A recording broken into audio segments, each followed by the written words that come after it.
L'Argentine vient d'approuver une réforme du travail qui permettra de travailler jusqu'à 12 heures par jour, de recevoir son salaire en nourriture au lieu d'argent et d'être licencié presque sans indemnité. Cela a été voté au Sénat, tandis que la police, d'ailleurs, réprimait les gens dans les rues qui protestaient, évidemment, contre cette folie. Et la réforme a obtenu 42 voix pour et 30 contre. Aussi facilement, mes amis, on est face d'un trait 50 ans de conquêtes ouvrières. Aussi rapidement, on ramène les Argentins au 19e siècle en matière de droit du travail. Et pendant que cela se passait, savez-vous ce que faisait le président Javier Milei ? Eh bien, ce qu'il a fait ces dernières semaines, chanter du rock dans un stade déguisé en star, sautant comme un adolescent pendant que son pays sombre dans la précarité et maintenant, en plus, avec une législation qui favorise cette précarité. Voilà le gouvernement qui avait promis de libérer les Argentins, mais en réalité, ils les ont effectivement libérés, oui, mais de leurs droits. Voyons quelques-unes des mesures les plus folles, compilées ici dans ce tweet, qui soutiennent cette réforme du travail, même si je l'appellerais plutôt un recul électoral. Tout à l'heure, je lisais Patricia Bullrich appeler cela une modernisation du travail, comme si revenir au 19e siècle était une forme de modernisation de quelque droit que ce soit. Par exemple, je vous l'annonçais tout à l'heure, journée de travail, 12 heures consécutives, banque d'heures, plus d'heures supplémentaires. Salaire dynamique, on peut te payer en nature ou te le baisser. Plateforme numérique, travailleur en dehors de la relation de travail, bien sûr. Vacances, elles peuvent être fractionnées en période d'une semaine maximum pour que ton employeur te les accorde comme il veut. Indemnité de licenciement, elle peut être payée en jusqu'à 12 versements. On te la paie, enfin on verra bien, d'ici 12 mois. Licenciement discriminatoire, 50 à 100% en plus sur l'indemnité. Droit de grève, il faudra garantir entre 50 et 75% du fonctionnement pendant le conflit. C'est-à-dire qu'il supprime presque la moitié des grèves. Les assemblées devront être autorisées par l'entreprise. On ne se rend pas compte de l'énormité que c'est. Ce qui vient d'être approuvé n'est pas une modernisation façon Bullrich, c'est un braquage. C'est la démolition systématique de tout ce que le mouvement ouvrier a construit, protégé au fil de décennies d'efforts. Et il le présente maintenant avec ce mot magique qu'utilisent toujours ceux qui veulent détruire. Non, c'est de la modernisation. Mais il n'y a rien de moderne à travailler 12 heures par jour, rien de moderne à être payé en ticket de restaurant, rien de moderne à être licencié avec à peine une indemnité. Ça porte un autre nom, ça s'appelle exploitation. Et c'est pour cela qu'on s'est tant battu dans la rue. Et maintenant, il ne manquait plus qu'entendre les amis de Milei défendre ces folies de cette façon. Pourquoi veulent-ils travailler moins ? Pour aller dehors faire quoi ? Ce n'est pas une blague, c'est ce qui se dit en ce moment. La journée de travail, là, c'est l'inverse, parce que la limitation de la journée, comment ça se passe ? Je limite la journée de travail, donc vous devez travailler moins. Pourquoi faire ? C'est-à-dire, travailler, c'est mal. Nous sommes contre le travail. Pourquoi faire ? Pour aller dehors, faire quoi ? Bon, probablement, bien sûr, la vie de famille est absolument importante, mais cela a déjà été débattu. Et comme cela a bien été dit à l'instant, cela a déjà été débattu au niveau international. C'est ridicule. Les deux extrêmes, vraiment, me font honte et me surprennent. Parfois, je me dis, ce n'est pas possible que tu continues encore à être surpris, Alan, par ce que disent ces idiots. Mais effectivement, chaque fois que tu ouvres la bouche, ils arrivent, ils réussissent à me surprendre. Et tu vois, chaque jour c'est plus difficile, parce que chaque jour il faut être plus fou que la veille, pour surprendre par la folie que tu as dite. La veille. Mais ils y arrivent. Travailler, c'est mal, vraiment ? Qu'est-ce qu'ils vont faire s'ils ne travaillent pas ? Ce sont les mêmes qui disent ensuite, non, nous défendons la famille. Les gauchistes détestent la famille. Non, écoute, excuse-moi, celui qui déteste la famille, c'est celui qui ne permet pas que ni le père ni la mère soient à aucun moment de la journée avec leurs enfants, et qu'au moment où ils pourraient être avec leurs enfants, ils soient complètement épuisés, crevés par le travail. Et que la vie de famille qui leur reste se résume à s'asseoir sur le canapé parce qu'ils sont exténués. Ça, c'est détester la famille. Ce n'est pas de te faire des images ridicules d'intelligence artificielle où l'on voit une famille bien blanche et heureuse, tenant un enfant et un chien. Et ils disent « Oh, comme la famille est belle et comme la gauche la déteste ». Quelle famille a Javier Milei ? Ce sont des chiens clonés de manière purement génétique. Une sœur qui vole 3% de potes de vin sur les aides au handicap. Quelle famille défendent-ils ? Non, nous défendons la famille. Pourquoi faire ? Pour ne pas autant travailler. Pour faire quoi ? Sûrement pour aller commettre des délits par-ci par-là et pour se saouler. Ce sont les arguments que les patrons avançaient au 19e et 20e siècle pour ne pas supprimer la journée de travail de 8 heures. C'est que les gens vont se saouler dans les rues s'ils ont autant de temps libre. Pour cela, on peut travailler pour vivre, on ne doit pas vivre pour travailler. Je pense que c'est une évidence que nous avons comprise depuis longtemps, mais il semble que ce soit le sujet du débat en Argentine actuellement. C'est fou. C'est fou. Voici le témoignage de cette dame, une électrice de Mireille, qui a déclaré ce qui suit. Qu'est-ce qui la touche ou la triste le plus? Dans ce cas, Ce qui est triste, c'est que nous ayons voté pour cet idiot. Eh bien, maintenant, j'en subis les conséquences. J'ai cru en lui et il a escroqué tous les Argentins qui ont voté pour lui. Pourquoi pensez-vous qu'il l'a escroqué? Qu'est-ce qui vous inquiète le plus dans tout ce qui se passe? Tous les gens n'y arrivent pas. Je suis retraité et dans l'ensemble, je ne me plains pas. C'est la vérité. Mais oui, l'avenir de tous les jeunes, de mes enfants, de mes petits-enfants, de tous les enfants m'inquiète beaucoup. Je ne vois pas qu'ils aient un avenir tant que celui-ci reste au pouvoir ici. Pas à moi? À quoi bon à partir de ce point de vue? J'ai envie de prendre ma valise et de partir ailleurs. Non, moi, mais que tout le monde parte et laisse ce pays si magnifique que cet homme est en train de foutre en l'air, de jeter à la poubelle. Nous devons tous nous lever, tous les Argentins. Nous devons rester ici. Comment est-ce possible que le CONICET soit en train de se vider?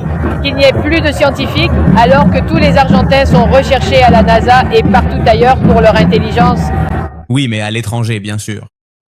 Là où il y a des institutions publiques, d'ailleurs, qui soutiennent les recherches les plus avancées. Mais ici, le public ne sert à rien, sauf à mettre la main dedans ou à ce que l'argent aille directement dans la poche. De qui? De la sœur de Javier Milei, Karina, la grande corrompue, dont on parle peu, mais il faudrait le répéter. En plus, une grande corrompue. Ça me rend triste d'avoir voté pour cet imbécile, disait cette électrice repentie, littéralement repentie d'avoir voté Milei. Mais bon, si vous voulez choisir, il y en a à revendre dans cette vigne du Seigneur qu'il nous a offerte. Des amis de Milei avec des postes publics et, bien sûr, un salaire public. Nous avons aussi ce sénateur libertarien qui dit cette folie. Attention. Selon la loi en vigueur, si un travailleur est réintégré après 2 ans, il faut lui reconnaître toute l'ancienneté qu'il avait auparavant. Alors se pose le problème que l'employeur doit choisir entre un travailleur, nouveau, sans expérience, à qui il pourra éventuellement payer moins cher, et un travailleur à qui il doit reconnaître une ancienneté d'un contrat déjà terminé. Ce travailleur qui a déjà l'expérience, qui connaît la culture de l'entreprise, se retrouve à concurrencer dans les mêmes conditions qu'un travailleur nouveau. Parce qu'il n'est pas nécessaire de lui reconnaître cette ancienneté et cela donne la possibilité de réembaucher des travailleurs qui ont déjà fait partie de l'organisation. C'est une folie, ça. Je mettais ici ce compte. Mon ami, je pense qu'il vaut mieux que tu votes sans rien expliquer. Mieux, ça. Il dit non, ce n'est pas possible qu'une personne qui a de l'ancienneté dans l'entreprise et à qui il n'est plus nécessaire d'apprendre quoi que ce soit. Parce qu'elle sait comment les choses se font, etc. Si tu veux la réembaucher, tu dois la payer comme quelqu'un qui a de l'ancienneté. Bien sûr que tu la payes comme quelqu'un qui a de l'ancienneté, parce qu'elle a effectivement de l'ancienneté. Et si tu embauches une nouvelle personne de l'extérieur, tu pourras la payer moins cher, parce qu'elle n'a pas d'ancienneté, parce qu'elle ne sait pas comment les choses se font, parce qu'il faudra lui apprendre. Ce n'est pas quelque chose de basique. Ce que veulent ces gens, c'est pouvoir t'embaucher, que tu prennes l'ancienneté que tu as acquise. Et quand tu commences au tout bon à coûter un peu plus cher parce que tu es dans l'entreprise depuis un certain temps, ils peuvent te licencier et quelques mois plus tard te réembaucher comme si tu étais quelqu'un qui commence de zéro. Et tu n'es pas quelqu'un qui commence de zéro. Et ils te disent, maintenant, on peut vraiment être en concurrence en toute liberté. Non, pas comme ça. Ce que tu fais, c'est tout casser. Tu es en train d'écraser les gens, tu donnes aux employeurs une quantité de possibilités de faire tout ce qu'ils veulent, ce que je trouve même humiliant. Je te le dis même, je doute qu'il y ait des chefs d'entreprise, du moins ceux qui ont de bonnes intentions, qui soient de bonne humeur et un minimum humain, qu'ils embauchent une personne qu'ils ont licenciée il y a 2 ans sans reconnaître qu'elle sait déjà faire le travail et que, par conséquent, ce qu'ils doivent payer pour cela, c'est au moins la même chose que ce qu'ils lui payaient auparavant, avec l'ancienneté qui lui avait été reconnue. C'est complètement fou. Évidemment, il y en aura beaucoup qui en profiteront, des sensus qui profiteront de cette fenêtre qui s'ouvre. Et bien sûr, c'est là que cette dame entre en scène. Et Patricia Bullrich dit « Et vous savez, les cabinets d'avocats le savent très bien, qui inventent ces procès et qui font couler des entreprises. » Dites-moi si cette femme est toujours comme ça, ou si d'une certaine manière elle est, disons, altérée par l'alcool, parce qu'à chaque fois que je l'écoute, elle me surprend profondément. C'est-à-dire, moi, en tant qu'Espagnol, ça me surprend, parce que ça doit être que je ne suis pas habitué à l'entendre. Cela faisait maintenant quelques mois que j'avais la chance, la fortune de ne pas avoir eu à croiser cette dame. Mais c'est vraiment comme ça. Sans se soucier de la vie de cette entreprise, ni de celle des travailleurs qui perdent cette opportunité. C'est pourquoi cette loi ne vient pas résoudre le problème de l'emploi, mais elle vient briser ce cercle vicieux. C'est incroyable. La réforme du travail ne vient pas résoudre les problèmes du travail. Et alors, à quoi sert-elle? Eh bien, justement, à cela. C'est que même les États-Unis le reconnaissent. Il ne s'agit pas de résoudre les problèmes du travail. Il s'agit de faire exploser les droits qui avaient été conquis pendant des décennies. Mais c'est quoi ce bordel? Ils n'ont pas payé les salaires. Ils ne pourront pas empêcher qu'il y ait une assemblée parce qu'ils sont en infraction flagrante. Il n'a pas payé les salaires? Eh bien, évidemment, les travailleurs vont demander une assemblée, c'est logique, ils pourront la faire. Mais si cette assemblée est une grève déguisée, non, parce qu'on arrête la production, on arrête le progrès argentin. Donc si on ne te paie pas, tu dois continuer à travailler parce qu'on ne peut pas faire d'assemblée.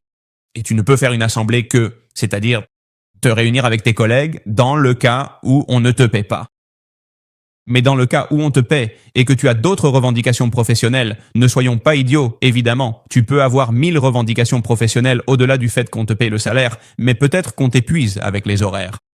Ou peut-être qu'on te fait faire des choses qui ne te correspondent pas. Ou peut-être qu'il n'y a pas de sécurité au travail là où je travaille. Ou peut-être qu'on se moque de mes droits et j'organise une assemblée pour me réunir, pour me coordonner avec mes collègues et faire quelque chose. Non, alors, maintenant, comme tu touches ton salaire, il est illégal de faire une assemblée. Ça me fait rire, mais ce n'est pas drôle. C'est très grave, en fait. Et ensuite, il dit, et dans le cas où une assemblée aurait lieu, il faut que ce soit une assemblée et non une grève déguisée. Comment ça, une grève déguisée? Mais comment se fait-il qu'au XXIe siècle, on discute encore de la possibilité de faire ou non une grève? Parce que cela affecte la production nationale. Eh bien, évidemment. Bien sûr que ça affecte la production nationale. Mais une grève affecte-t-elle vraiment autant la production nationale? Une grève qui devrait être un droit reconnu par la Constitution, comme c'est le cas dans tant de pays à travers le monde, afin qu'un fou ne puisse pas venir ici et te l'enlever d'un coup de bâton, et qu'il l'approuve au Sénat. Et en même temps, cela devrait être un problème pour l'employeur parce que c'est la faute du travailleur, la grève, et non de l'employeur qui ne répond pas aux revendications. Ou au moins qu'ils parviennent à un accord sur un pied d'égalité avec les travailleurs. Non, c'est la faute des travailleurs et donc on leur interdit de faire grève.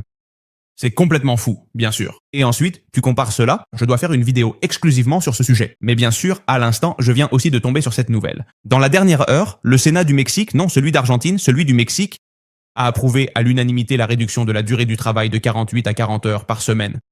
La réforme constitutionnelle, qui passe maintenant à la Chambre des députés, établit 2 jours de repos obligatoires dans le cadre d'une mise en œuvre progressive.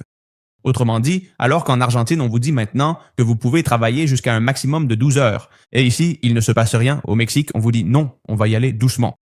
Mais bien sûr, si ces gens osent dire non, c'est parce que Sheinbaum gouverne le Mexique et que ce sont des communistes. Bon sang, si c'est ça le communisme, bienvenue, hein, mon ami. C'est plutôt du pur bon sens. Que est-ce du bon sens, si vous voulez mon avis? Même conservateur. Autrement dit, il s'agit de préserver quelque chose qui était bon. Voici comment cela fonctionnait. Les droits des travailleurs qui constituent un minimum, un fondement. Il faut permettre à cela de continuer d'exister. Oui, il s'agit de préserver ce qui existe. Non, ils le cassent. Nous nous sommes modernisés. Nous modernisons en brisant tout ce qui fonctionne. Parallèlement, ce sujet est débattu au Mexique. Et en Espagne, on parle de la semaine de 32 heures. Je le dis aussi comme ça. Non, les progressistes espagnols, il y en a qui viennent, ces fervents partisans de ma loi, et me disent « Non, mais en Espagne, vous avez un problème avec les immigrés, avec les Arabes, et je ne sais quoi d'autre. » C'est comme « Tu ne sais pas ce qu'est l'Espagne, tu n'en as pas la moindre idée. » Et pour justifier qu'on t'exploite au travail et qu'on t'enlève tes droits, il faut dire qu'ici, en Espagne, on a un problème d'immigration. Terrible, je ne sais quoi, blablabla. Franchement, c'est assez triste. Mais bon, qu'ils continuent à débattre sur les 12 heures, je les encouragerais même à aller jusqu'à 13 ou 14, pourquoi pas. Au final, le travail, qu'est-ce qu'ils vont faire d'autre si ce n'est travailler? Être avec leur famille, qu'est-ce qu'ils vont faire? Être avec leurs 4 chiens clonés ou chanter des chansons de rock de façon ridicule? Parce que tu as un traumatisme d'enfance où personne ne t'écoutait et maintenant tu veux que tout le pays t'écoute? Tu as presque forcé tes électeurs à devenir ton public, mais un public de rock, c'est vraiment incroyable ce que font ces gens. C'est vraiment incroyable. Ne pas reconnaître l'ancienneté, et ils le disent ouvertement. C'est de la folie. Et maintenant, il y en a qui disent « Non, mais ce ne sont pas 12 heures par jour. Ça nous a bien arrangé. » Bien sûr, peut-être que rien n'a changé. Les 48 heures existent toujours. Mais maintenant, ça dépend de l'entreprise. Te dire qu'un jour, tu peux travailler 12 heures d'affilée et ils te disent « On compensera avec moins un autre jour. » Mais bien sûr, selon ce qui arrange l'entreprise, pas toi. C'est-à-dire, l'entreprise, elle peut décider de te faire travailler 12 heures d'affilée si tu dois travailler 12 heures. Ce n'est pas un accord entre les deux. Aujourd'hui, tu travailles plus, après moins. Ça s'appelle la banque d'heures, et ça paraît ainsi comme quelque chose d'aseptique, un accord technique. Mais cela signifie que ta vie personnelle cesse d'exister quand l'entreprise le décide. Ton temps ne t'appartient plus, il appartient au patron. De plus, on remet en place cette mesure des années 90 qui a détruit le pouvoir d'achat des travailleurs, à savoir le salaire en nature. Cela veut dire qu'une partie de ton salaire ne t'est plus versée. Pourquoi te le donner en pesos ni en dollars, bien sûr, alors qu'ils peuvent te le donner en matériel, en n'importe quoi, en nourriture? En logement, bien sûr, la nourriture a tellement augmenté, s'il y a de l'inflation, imagine. Ils te donnent un croissant et te disent « Non, au taux de change, ça fait tant, c'est ton salaire du jour, mon Dieu ». Ils peuvent te le donner en logement, en bon, en choses que tu ne choisis pas. Et ces choses-là, d'ailleurs, ne cotisent pas à la sécurité sociale, ne génèrent pas de droits à la retraite, ce n'est que du vent déguisé en avantage. Un piège du 19e siècle pour te dire « Non, mais regarde comme tu es bien payé, regarde ce qu'on t'a donné, en plus une pomme ». Et les licenciements, qui en plus sont au cœur de ce dont il est question ici, il reste ce qu'on appelle un fonds d'assistance au travail, ce qui sonne très bien jusqu'à ce que tu comprennes comment ça fonctionne. Les entreprises vont détourner entre 1% et 2,5% des salaires qui allaient auparavant à l'Agence nationale de sécurité sociale pour financer ce fonds, un fonds qui servira à payer les indemnités de licenciement, c'est-à-dire qu'on prend de l'argent aux retraites pour rendre le licenciement moins cher. Te mettre à la porte. Le sénateur péroniste, je lisais tout à l'heure, Mariano Recalde l'a dit pendant le débat. Il a dit « Les travailleurs perdent parce que le licenciement est subventionné ». Maintenant, il est plus facile de licencier et en échange, les retraités perdent parce que le système est sous-financé. L'argent va à des administrateurs privés qui vont le spéculer sur le marché des capitaux.